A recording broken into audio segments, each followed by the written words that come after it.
देखो बाबू, अब आप सबको मैथ से नहीं डरना है, मैथ से बिल्कुल नहीं डरना है। आप सबको एकदम आसान भाषा में बताने वाला हूँ। मैथ को आप लोग एकदम हलवा समझ लेंगे।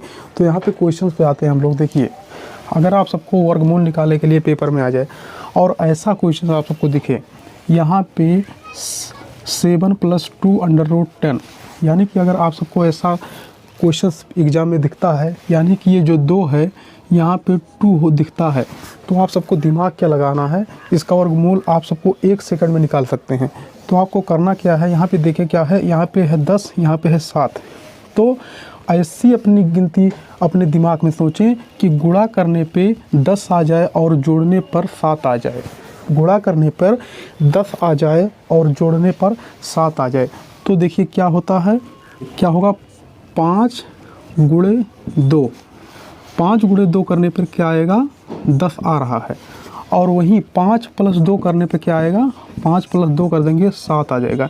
यानी कि देखिए गुणा करने पर 10 आ रहा है और जोड़ने पर 7 आ रहा। तो यानी कि ये जो समीकरण हमको मिला है सही, यानी कि इसका जो आंसर सीधी भाषा में लिखेंगे √5 + √2, आपका यही आंसर हो जाएगा। बस आप सबको कुछ करना नहीं, और गोल में यही करना आपको, सीधे आपका गुणनखंड करना है। ऐसा गिनती लेना अपने माइंड में कि गुणा करने पे 10 आ जाए और जोड़ने पर 7 आ जाए।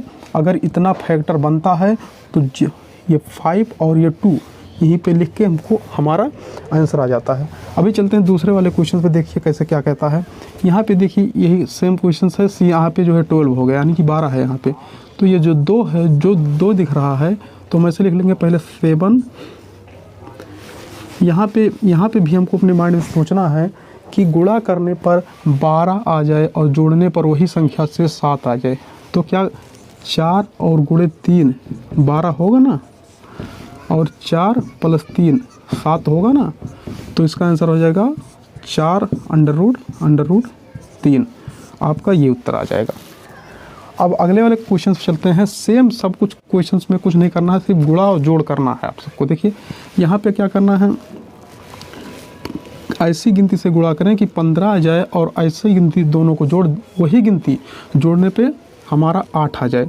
यानी कि 5 × 3 15 आ गया, और 5 + 3 को जोड़ दिए, क्या आ जाएगा, 8 आ जाएगा। अब फिर उसी में रख देना है 5 + √3, आपका यही आंसर आ जाएगा। अभी हम आगे चलते हैं। यहाँ पे आप सबको अगर 2 दिखेगा तभी इस तरीके से आपको गुणनखंड करना है, मतलब गुणा और प्लस करना है। अगर आप सबको यहाँ पे 2 नहीं दिख रहा है तो आपको 2 कैसे लाना है, अगले वाले क्वेश्चन में हम आप सबको बता रहे हैं। चलते हैं अगले वाले क्वेश्चन पे। हाँ तो बाबू यहाँ पे अब देखिए आ गया है आप सबके लिए कि ऐसा वर्गमूल कि यहाँ पे पहले हम लोग देख रहे थे कि बाहर अंडर के बाहर 2 था, अंडर के बाहर 2 था, लेकिन इस वाले सवाल में अंडर के बाहर 2 नहीं है। तो यहाँ पे कैसे करना, हमको यहाँ पे किस तरीके से हम लोग वर्गमूल निकाल सकते हैं। तो देखिए हमको क्या करना है, सबसे पहले हमको क्या करना है, 4 यहाँ पे लिख देना, प्लस उसके बाद ये जो √12 दिख रहा है इसको हम 4 × 3 के रूप में भी लिख सकते हैं, 4 × 3 12 के रूप में भी लिख सकते हैं। अब क्या करना है, हमको फिर +4 लेना है, और उसके बाद ये जो 4 है जब ये बाहर आएगा तो यह 2 हो जाएगा, 2 √3। अब देखिए यहाँ पे उसी की तरह के पहले जैसे हमने क्वेश्चन में बताया था कि यहाँ पे 2 बाहर आ, किस तरीके से लाना है।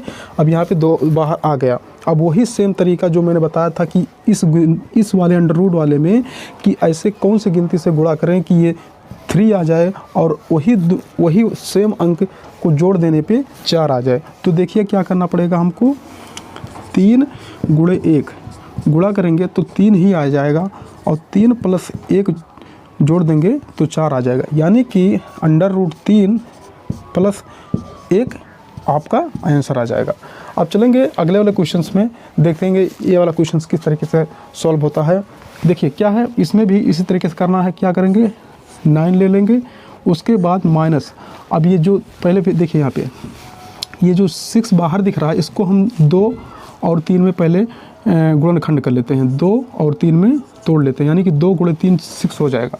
अब क्या करना है, इसमें यहाँ पे 9 लेना हमको, उसके बाद क्या करना है माइनस, अब देखिए यहाँ पे 2 बाहर रखना है, ये वाला 2 और ये वाला 3 को अंदर कर देना है। जब 3 को अंदर करेंगे तो 2 गुणे 3 हो जाए, अंदर जब जाएगा तो ये 9 हो जाएगा।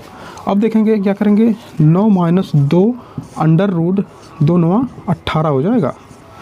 अब देखिए इसी तरीके से जिस तरीके से पहला वाला क्वेश्चन बना था उसी तरीके से ये वाला भी क्वेश्चन बन गया, यानी कि ये जो 2 है यहाँ पे बाहर आ गया। अब हमको क्या करना है, दिमाग क्या लगाना है कि ऐसी गिनती से गुणा करें कि 18 आ जाए और वही गिनती जोड़ने पे 9 आ जाए। तो क्या करेंगे, देखिए 6 गुणे 3, 3 छक 18, 18 आ रहा है और 6 माइनस और 6 प्लस 3, 6 3 9, जोड़ने पे 9 आ रहा है, यानी कि आपका आंसर हो जाएगा under root 6 plus under root 3 आपका आंसर हो जाएगा। अब चलते हैं लास्ट वाले क्वेश्चंस पे। लास्ट वाला क्वेश्चंस का किस तरीके से हल करना है ये भी देख लेते हैं। इसमें देखिए क्या करना है, सबसे पहले यहाँ पे 11 जो है 11 माइनस यहाँ पे अंडर रूट 40 है तो इसको हम 4 गुणे 10 के रूप में भी लिख सकते हैं, ऐसे लिख दिया हमने। अब ये जो 11 माइनस 4 को बाहर लाएंगे जब तो ये 2 हो जाएगा, तो यहाँ पे अंडर रूट क्या बचा, 10 बचा। देखिए इसी तरीके से फिर ये वाला क्वेश्चन भी हो गया, जो हमको लाना है 2 बाहर, उसी तरीके से ये वाला क्वेश्चन भी बन गया। अब क्या करना है कि ऐसी कौन सी गिनती से गुणा करें कि 10 हो जाए और वही गिनती जोड़ने पे 11 हो जाए।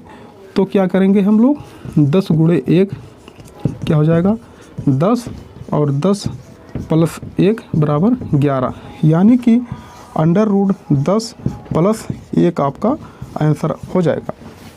तो आई होप आपको ये क्लास अच्छी लगी हो। तो आप सबसे मिलते हैं एक नेक्स्ट क्लास में, मैथ का ही क्लास रहेगा। तब तक के लिए बाय, जय हिंद।